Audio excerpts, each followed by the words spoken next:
Hello Millies and welcome back to Doll.mill.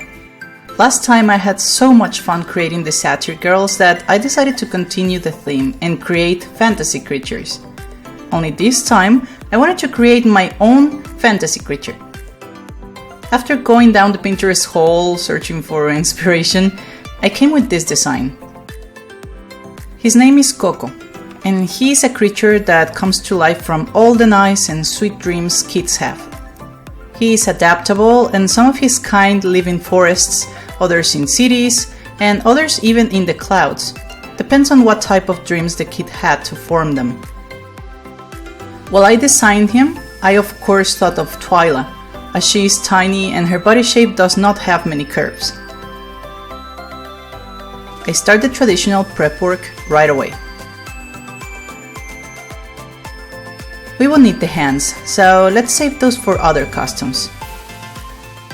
I'm using my Dremel tool to sand down the chest area. Bye-bye, boobies. Next up, Epoxy Sculpt. Mix equal parts until completely blended.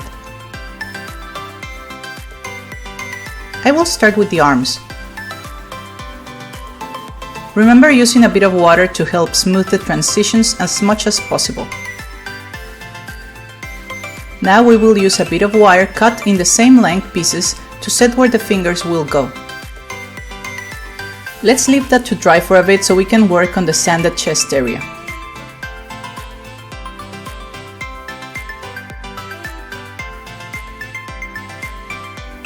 After the epoxy dries, we go back to make those pointy fingers, using sculpting tools to shape them and smooth the transitions.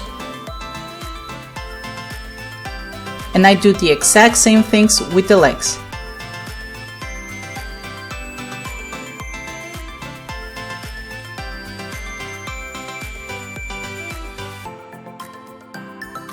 Twyla won't need a face for this custom, so sorry girl.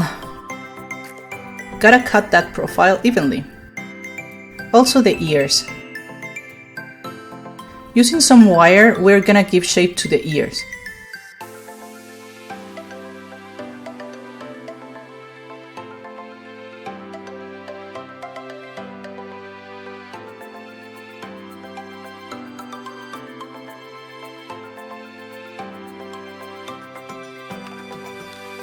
And then cover that shape with Epoxy Sculpt.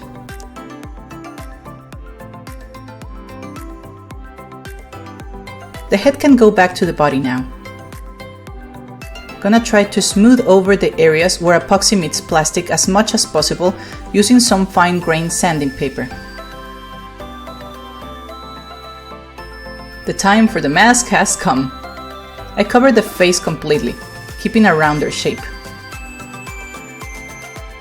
And using my sculpting tools, I start detailing the areas for the eyes and where the gem will be. Using a smaller piece of epoxy, I make the pupils of the eyes. I will also use a bit to cover the areas where the ears used to be. You know what I forgot? To get rid of the panty seam lines. Let's correct that real quick. First, using the Dremel tool. I mark the spot where to drill the hole for the tail with an X-Acto knife.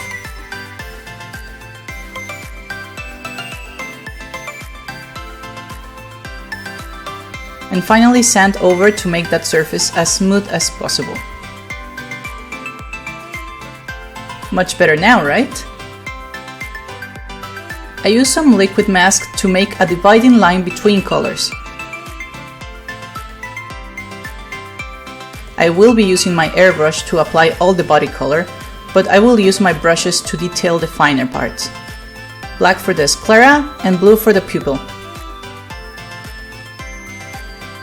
I add some simple color for the shadows and the light, and I finish with the cheek spots and the eye shine.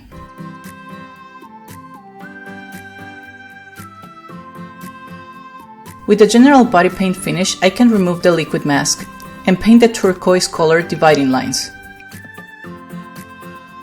Then using a toothpick, I randomly dot some white points all over the legs and arms, simulating stars. And to finish all the coloring part of this custom, I use one fine layer of white Pearl X to give the mask some shine before I seal one last time. With that done, we can concentrate on the tail. We use some wire to make the general shape of the tail. Then put it against fabric, draw the shape with a fabric marker, and cut to pieces. We sew around all the edges and leave the bottom part to turn the fabric right side up so we can put the wire through the entry. Now to secure the wire by sewing a quick line. We can fill out the tail using some plushy filling, and then we finally secure the entry point by sewing it shut. I cut some faux fur fabric in the shape of the tail, and I glue it using some fabric tack glue.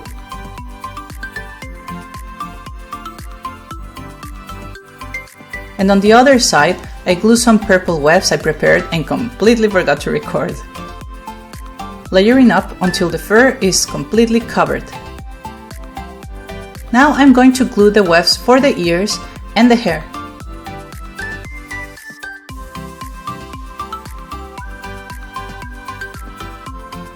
Coco's hairline is visible, so we need to glue some hair directly to make it look more natural than with regular wedges. Time to trim and style the hair. Let's begin with the tail. Excuse the kitty interruptus, I was babysitting.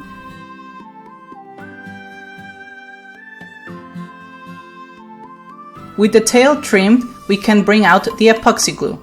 We mix 2 equal parts and set the tail in place.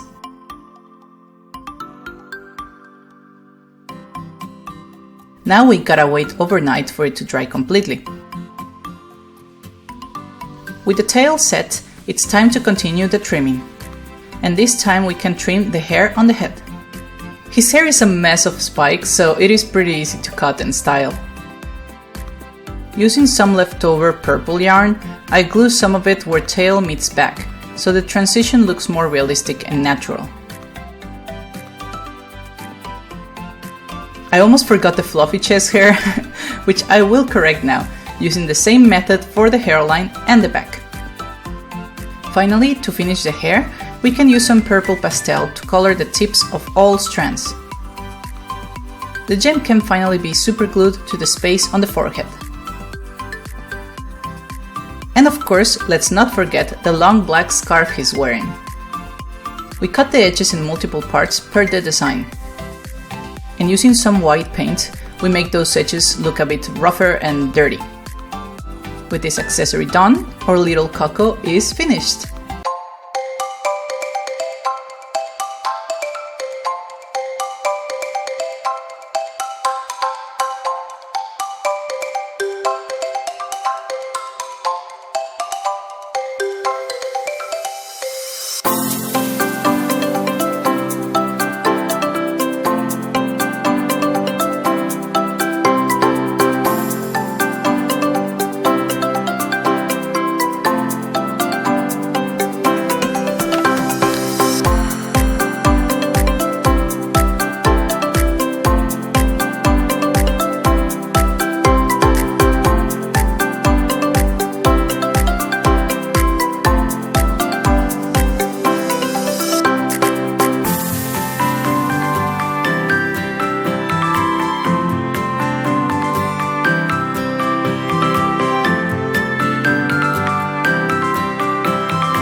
Well, I can say creating my own little fantasy creature was pretty fun and exciting.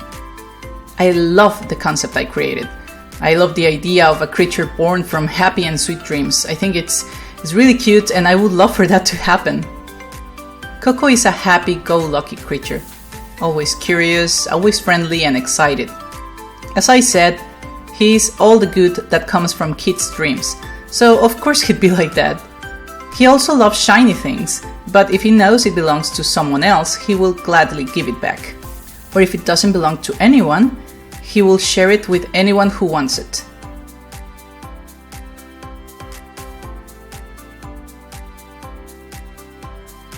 I want to thank all my wonderful patrons as always for helping me to continue creating and bringing characters like Koko to life. All my love to you guys. Koko is waiting to be adopted by a wonderful family. Please send me a personal message on Instagram to adopt him.